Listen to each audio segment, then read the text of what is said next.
release of Finding Dory just a few short weeks away, I've been starting to get more and more hype for the sequel to one of my all-time favorite Pixar movies. I mean, I'm so pumped to see what this new adventure is going to look like, what the characters we all know and love are up to, and all this fun stuff is going to be happening. I'm so excited. It's only a few more weeks away. I cannot wait. But with that said, there are a few things that I personally want to see happen in this movie. So let's take a look at 7 things that need to happen in Finding Dory.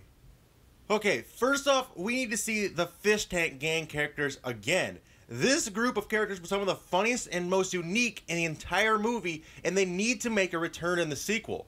Now, the director, Andrew Stanton, was asked about the Tank Gang on Twitter, and he said, quote, "Maybe you'll see them if you're really patient."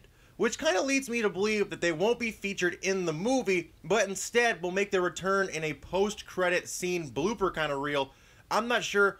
Fingers crossed on that, because these characters are some of the best. They had some of the funniest moments. I mean, Mount Wanahakalugi was absolutely hilarious to me as a kid, and I need to see these characters come back. Some of the best voice acting done in the entire movie as well.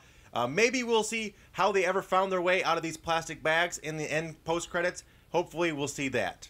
Next up, we need to see more whale talk. Now, I remember when I first saw Finding Nemo, and when the whale scene came up in theaters, the entire crowd instantly died laughing. I found myself talking in whale in real life for like weeks after the movie. The whole scene with that and the voice acting with it with Ellen was so funny, and it was such a lighthearted and fun scene that I can only hope that the directors will have at least a few scenes in Finding Dory where Dory has to speak in whale again, because it was that good.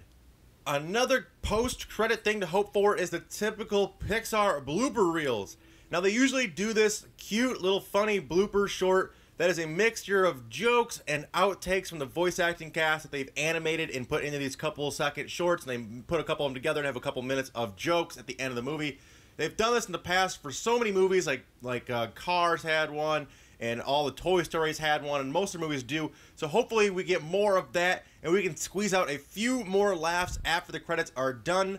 So make sure you guys are not leaving your seats in the theaters when the movie's over, because there's always something extra with these Pixar movies. So make sure you guys are doing that and sticking in your seats long enough to see them. Also, an absolute must for Finding Dory is a heartwarming ending. Now, Pixar and its writers are some of the best in the world at pulling at people's heartstrings, like in Toy Story 3. So it won't be much of a stretch that they can accomplish a great ending to this film. The overall theme is family, so this could lead to more than a few wet eyes and tears. So make sure you guys bring a tissue or two, just in case they start to get mushy on you at the end. The next thing we need to see is a tie-in from one of the most memorable parts in the first movie. The classic P. Sherman 42 Wallaby Way Sydney line that Dory repeated so many times that it is now burned in most people's memories permanently.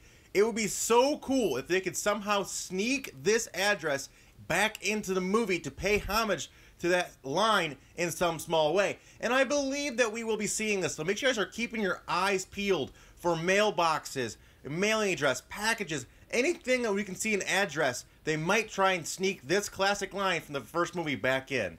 Now, since the original film came out over 12 years ago, the original voice actor for Nemo has gone through puberty and had a drastic voice change. Alexander Gould is now 22 and is confirmed not to be the voice of Nemo this time around. However, he is also confirmed to be a cast member somewhere in Finding Dory. It would be super cool if he got a brand new character and stayed on the cast for the majority of the movie. I feel like it'd be a good homage to pay to him, as he was an integral part to what makes this franchise special.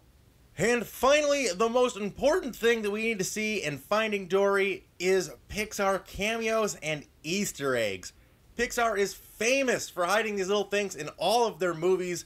Now, whether it be the Pizza Planet truck, the Luxo ball, or the classic A113 reference, you just can bet that this movie will be full of little hidden Easter eggs that Pixar fans like myself love so much. And if Pixar follows suit with their usual tricks, we can expect to see an Easter egg from one of their next movies, as they always sneak one in somewhere. For example, Hank the Septopus can be seen in the swimming scene in The Good Dinosaur. Now, Pixar's next two movies come out next year, and they are Cars 3 and a movie called Coco. So be on the lookout for any Cars characters hidden in the ocean backdrops. And as for Coco, the movie is said to be based around the Dia de la Muertes, or the Day of the Dead.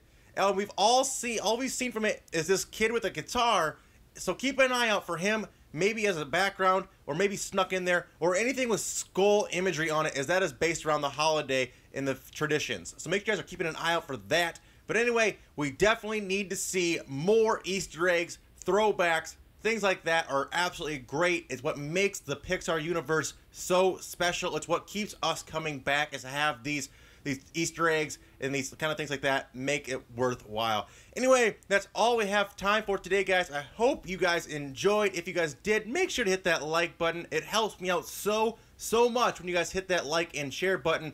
So let's try and get this video to 1,000 likes to show our support for the movie, to show our support for Pixar. Smash that like button if you guys are big fans as I am.